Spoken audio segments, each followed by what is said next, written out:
आपण पाहत आहात नाशिक खबर न्यूज, जनतेचे हक्काचे व्यासपीठ।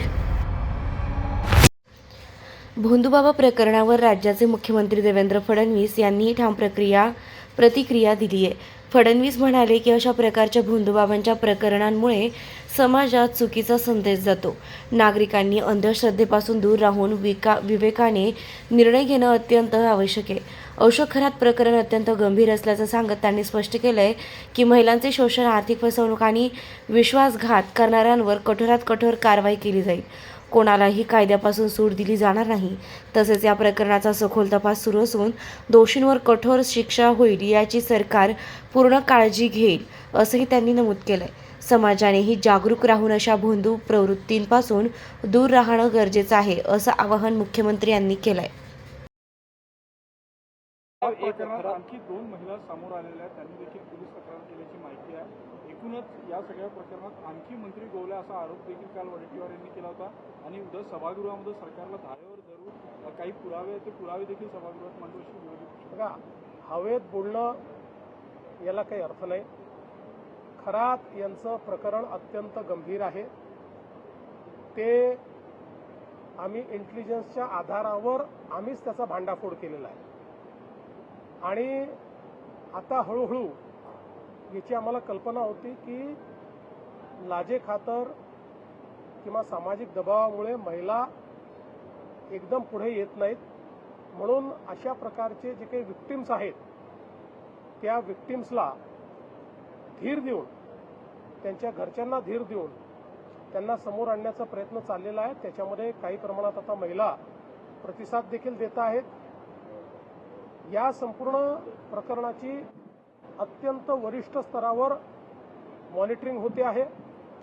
स्वतः डीजींना मी सांगितलेलं आहे की त्यांनी याचं मॉनिटरिंग करायचं आहे।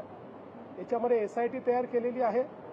नाशिक CP आणि SIT मिळून या ठिकाणी हे काम पूर्ण करता आहेत आणि मला असं वाटतं की या संदर्भात कुठल्याही परिस्थितीत कोणालाही स्पेअर केलं जाणार नाही।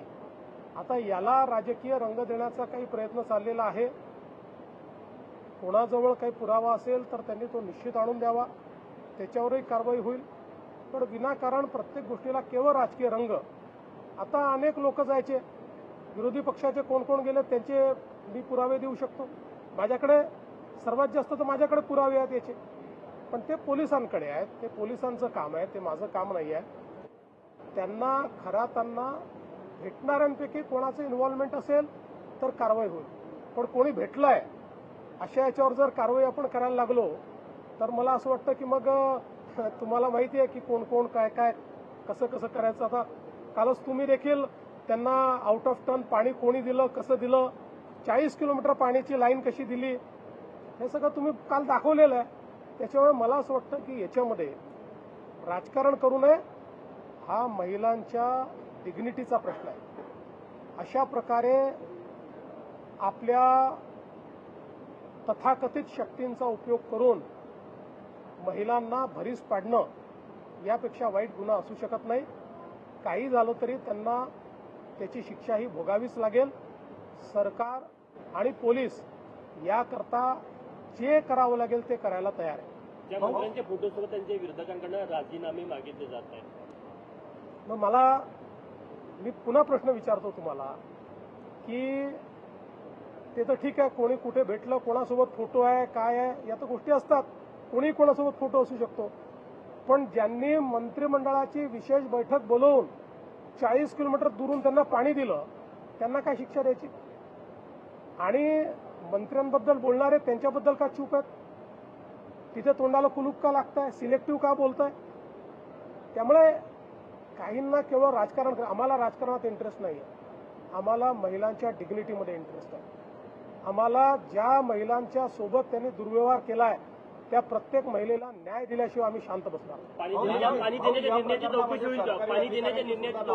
चौकशी बघा, आता चौकशीने पाणी देण्याचे निर्णय वगैरे याची चौकशी करायची ते पाहू। पहिल्यांदा चौकशी महिलांच्या संदर्भात। यामध्येच सरकारी अधिकाऱ्यांचे सुद्धा नावं येताना दिसते। खरातच्या पत्नीसोबत अभिजित भांडे नावाचे जो अधिकारी आहे याने आर्थिक व्यवहार झाल्याचं। जिथे असे आर्थिक व्यवहार असतील तिथे चौकशी केली जाईल। एक प्रश्न असा पश्चिम बंगाल की जो मुख्यमंत्री है ममता बनर्जी, उन्होंने ऐसा कहा है कि देश के सबसे बड़े घुसपैठी प्रधानमंत्री खुद नरेंद्र मोदी। देखिए, ममता दीदी के थोड़ा दिमाग पर एक प्रकार से जो सारी परिस्थिति है उसका प्रेशर तैयार हुआ है। उनको दिख रहा है कि वो चुनाव हार रही है, तो उस प्रेशर में कई बार आदमी जो विवेक है उसको खो देता है, और विवेक खोने के बाद अगर कोई ऐसी बात करता है तो उसको बहुत ज्यादा तवज्जो नहीं देनी चाहिए, क्योंकि लोग जानते हैं घुसपैठिये कौन है और देश को बचाने वाले कौन है। एक प्रश्न असा, संघ मुख्यालयावर मोर्चा काढला जातो उद्या. संघ मुख्यालयावर काँग्रेस आणि वंचित बहुजन आघाडीच्या वतीनं मोर्चा काढण्याचं आवाहन करण्यात आलं आहे आणि प्रकाश आंबेडकर, हर्षवर्धन सपकाळ हे तिथे येणार आहे. संघ मुख्यालयावर मोर्चा काढण्याचे आग्रही आहेत ते. सरकार कसं बघताय ते? बघा, या संदर्भात पोलीस योग्य निर्णय घेतील, कायदा आणि सुव्यवस्था राहिले पाहिजे हा प्रयत्न करतील. कोणालाही लोकशाहीमध्ये कोणाच्याही विरुद्ध मोर्चा काढायचा अधिकार आहे, पण आपण कशाकरता काढतो हेच त्यांना माहिती नाही. हा मुख्य प्रश्न आहे की आपण कशाकरता काढतोय, त्याचा काही आपल्याकडे पुरावा आहे का, याची कुठलीही कल्पना नसताना केवळ माध्यमांमध्ये काहीतरी आपलं आलं पाहिजे याकरता काढला गेलेला मोर्चा, पोलीस त्याचा योग्य निर्णय करतात. राहुल चाकणकरांचा राजीनामा घेतला, प्राथमिकदृष्ट्या काही असं पुरावे आले का? असं नाही आहे. शेवटी महिला आयोगाच्या त्या अध्यक्ष आहेत आणि महिलांसोबत दुर्व्यवहार करणाऱ्या व्यक्तीच्या शी त्यांचा जवळचा संबंध किंवा त्यांना गुरुस्थानी मानलेला आहे.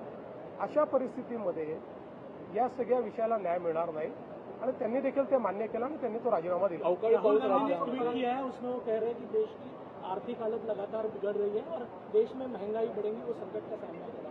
चुनाव के बाद महंगाई बढ़ेगा। ये ऐसा है,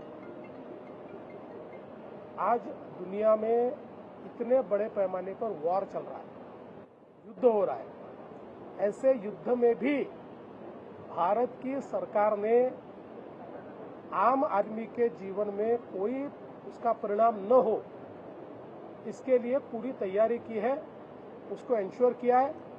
आप हमारे पड़ोसी देश पाकिस्तान की और श्रीलंका की हालत देखिए. वॉर के बाद उन्होंने ऑफिसेज बंद कर दिए, वर्क फ्रॉम होम कर दिया, उन्होंने स्कूल कॉलेज बंद कर दिए, पेट्रोल मिलना बंद हो गया, गैस मिलना बंद हो गया, सारी चीजें वहां समाप्त हो रही है. और ऐसे में भारत ने अपने जनजीवन पर कोई इसका परिणाम नहीं होने दिया है.